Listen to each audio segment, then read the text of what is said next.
Okay, Parmar खुशी पद गाइए। जय सच्चिदानंद। गा गा के दादा गीत, निज पद को स्थिर करो, तन मन जगमग कर दो, स्वपद को अमर कर दो।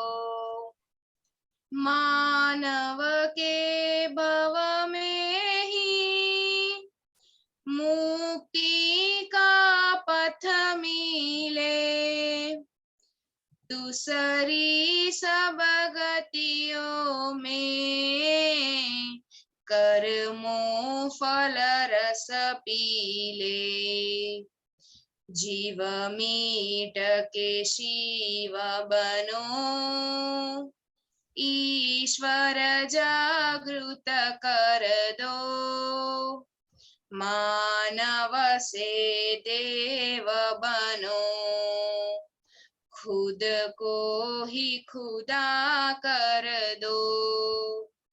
गा गा के दादा गीत, निज पद को स्थिर करो, तन मन जगमग कर दो, स्वपद को अमर कर दो। जय सच्चिदानंद। बहुत बढ़िया आपने निकाला। ये किधर से निकाला आपने? ये हम केलनपुर गए थे ना, तब निमेश आनंद जी ने ये पद गाया था, तभी से मुझे पसंद है, इसलिए मैंने ये गाया था। इसमें मालूम है क्या पद में कितना अच्छा पद है, मालूम है आपको? नहीं। ओके, तो प्रदीप दादा कोई हाँ, बातें करो खुशी दीदी के साथ। अच्छा। गा गा के दादा गीत, मतलब कि कविराज साहब ने लिखा है दादा का गीत कैसे गाना है। तो ये पद तो हम गाते हैं, असीम जय जयकार भी गाते हैं, लेकिन निज पद को स्थिर करो। निज पद એટલે खुद का आत्म स्वरूप की बात है। वो कैसे स्थिर होते, वो तो स्थिर ही है, लेकिन हमें ये दादा भगवान की जो व्यवहार की बातें है, उसमें कैसे जीना है, ज्ञान की बातें है, वो कैसे हमारा जीवन में अप्लाई करना है, वो हर जगह पे ओ क्या दादा भगवान ने बताया है। एडजस्ट एवरीवेयर, भोगवे तेनी भूल, पॉजिटिव दृष्टि। वैसे आज्ञा की जो ज्ञान की प्राप्ति हो गई है, तो रिलेटिव रियल व्यवस्थित शक्ति करता है। फिर हर सुबह से शाम तक जो मन वचन काया को देखना है, और हर जगह पे उनको प्रतिक्रमण की जरूरत है, वह प्रतिक्रमण करवाना है, और कैसे आत्मा का गुणों की भजना करना है, क्योंकि हम खुद के स्वरूप में कैसे स्थिर होंगे। तो पद से लेकर के त्रिमंत्र, नमस्कार विधि, नवकर्म, सभी चीजें जो दादा की कृपा से आज खुली हुई है और हमारे पुण्य से हमें मिली है, तो एक एक चीज वो आत्मा की ओर ले जा रही है, आत्मा को निरावरण कर रही है, खुद के स्वरूप का अनुभव करवाने वाली है।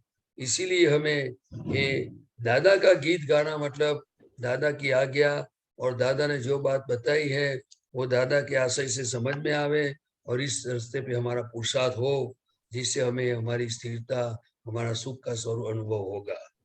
फिर क्या लिखा है, तन मन जगमग कर दो।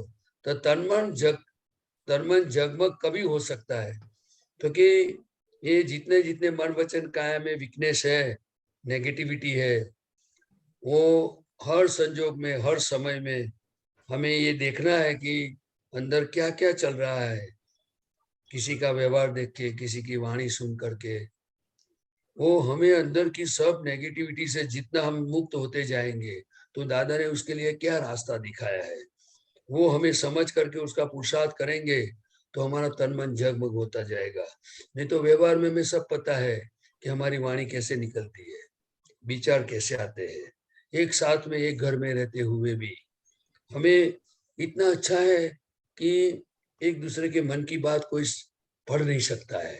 इसीलिए दादा भगवान ने बताया कि सभी लोग साथ में रहते हैं, लेकिन इस कलयुग में कभी कभी मन टूटता जाता है, ऊपर नीचे होता जाता है, अंदर कैसे कैसे सिस्टम काम करती है, वो सभी सिस्टम को दादा की दृष्टि से हमें देखना है।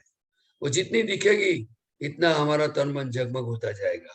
उसको 5 महाव्रत बताया गया है क्रमिक मार्ग में: अहिंसा, असत्य, अचौर्य, अपरिग्रह और ब्रह्मचर्य।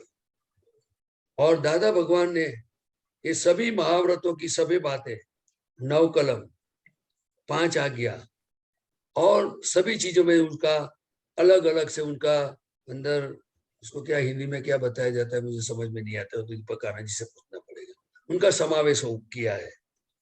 फिर क्या गाया है? तन मन जगमग कर दो, स्वपद को अमर कर दो।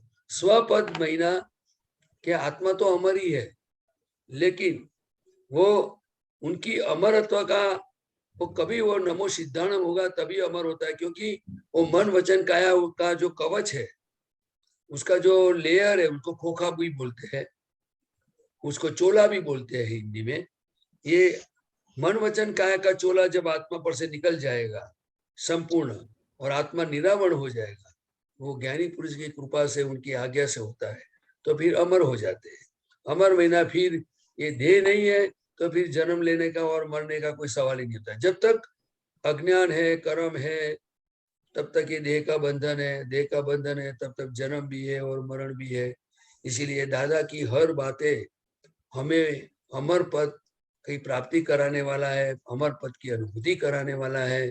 तो हमें दादा की छोटी छोटी बातें जो हमारे जीवन में हम प्रैक्टिकल कर सके, ऐसी बातें बहुत समझने की जरूरत है। इसीलिए दादा भगवान की एक ही बात मैं आपको, मैंने कोई शास्त्र में कोई ज्ञानी पुरुष ने बताया था, मैं कंपैरिजन नहीं करता हूँ, हर समय में जैसा जैसा समय संजोग होता है उसी समय संजोग पर ज्ञानी पुरुष की कल्याण के लिए वाणी होती है।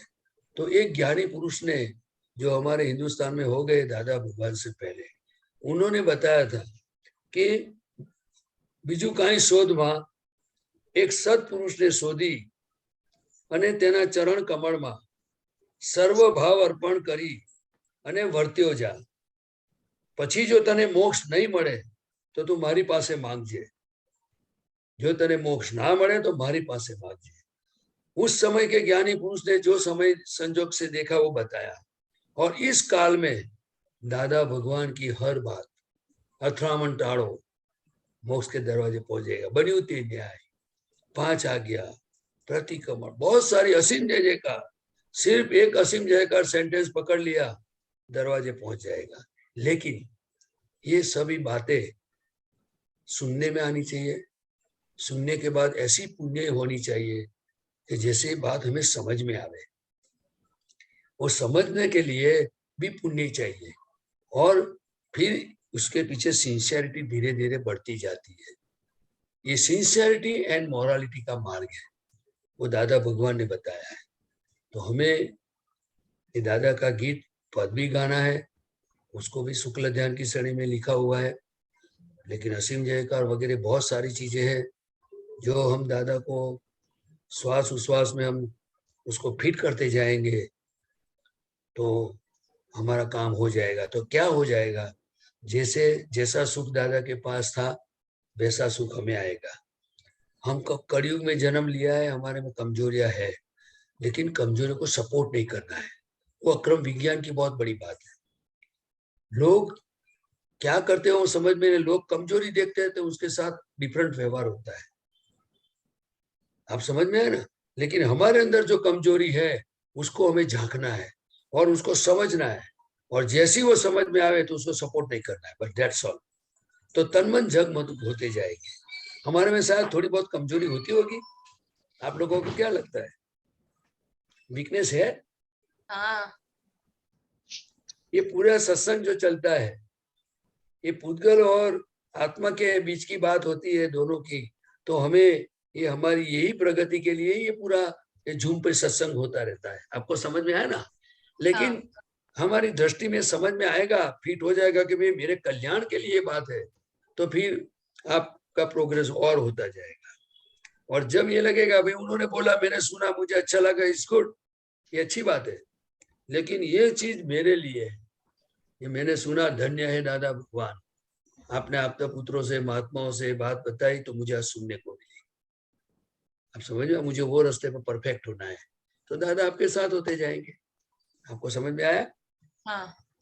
इसीलिए मैं दावे के साथ नहीं बोलता हूँ, लेकिन मेरी अंदर की जो समझ है उस हिसाब से मुझे लगता है कि एक दिन जो भी लोग दादा को याद करेंगे उनका काम हो जाएगा, क्योंकि ऐसे दादा 10 लाख साल के बाद प्रकट हुए हैं। तो हमें व्यवहार में जीना है, सबकी बात सुनना है, सब टेक्नोलॉजी वगैरह सभी का लाभ लेना है, लेकिन हमें अवकाश मिले तो सिर्फ और सिर्फ दादा की भक्ति, दादा की बातें, उनकी आज्ञा से कोई ना कुछ ऐसे सेंटेंस पकड़ के हमें दादा से अटैच रहने की जरूरत है, जिनको कंप्लीट होना है। जो दादा से अटैच होगा तो दादा की, मैं आपको एक ऐसी बात बताता हूं अभी ये एक ही सेंटेंस में, कि दादा को जो विज्ञान खुला हो गया था और वो जो विज्ञान उन्होंने देखा और फिर जो निमित्त के अधीन उन्होंने सत्संग में सब बात निकली, अगर जो आप दादा से अटैच होते जाओगे तो अगर आपने नहीं पढ़ी होगी, नहीं सुनी होगी, लेकिन फिर भी आपको ये अनुभव में आएगी। बस यहाँ मैं स्टॉप करना चाहता हूँ, लेकिन कहने का मतलब एक ही है कि दादा से अटैच होना बहुत जरूरी है। वो कैसे अटैच होंगे वो दीपक आनंद जी 2 शब्द में बताएंगे, जो आपकी उम्र के हिसाब से। दीपक आनंद जी साहब, जैसे दादा के आवाज नहीं आती है साहब।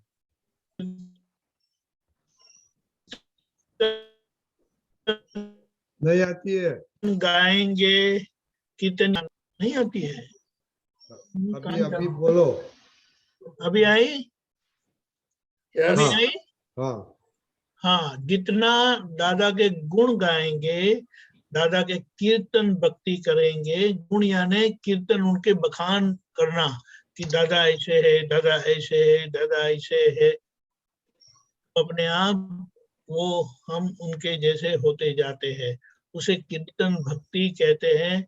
जिनका कीर्तन करते हैं उनके जैसे हम होते जाते हैं, और उसका परिणाम यह आता है कि हमें उनका सतत अविरत नॉन स्टॉप कंटिन्यूअस निधि ध्यान रहता है। जय सच्चिदानंद। जय सच्चिदानंद बाळको। ओके, एक तो सूचना है, जो जिसका स्कूल नहीं है उसको रिपोर्ट भेजने का है, और स्कूल टाइम में क्या करते हो लिखने का। ओके, और ये खुशी, सूर्या, पिताक्षी बा, देव, अभी हमने एक लिंक भेजा है एडजस्ट एवरीवेयर। तो पहला एडजस्ट एवरीवेयर का वो पार्ट देखना, पार्ट नंबर 1 नंबर नहीं है, वो इनिशियल है। ओके, और लिस्ट और लिखने का लिख दो उसमें क्या है, तो कल डिस्कस करने का, रिपोर्ट में भेजने का समरी। ओके ओके, सूर्या, पिताक्षी बा, देव, दूसरा तो सबका स्कूल चल रहा है। ओके ओके, ये एक्स्ट्रा असाइनमेंट। और पिताक्षी बा, कल का वीडियो देखो, आपका होमवर्क क्या था। और खुशी,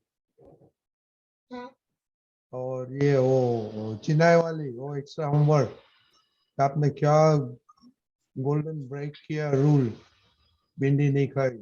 ओके, जय सच्चिदानंद। जय सच्चिदानंद दीपक।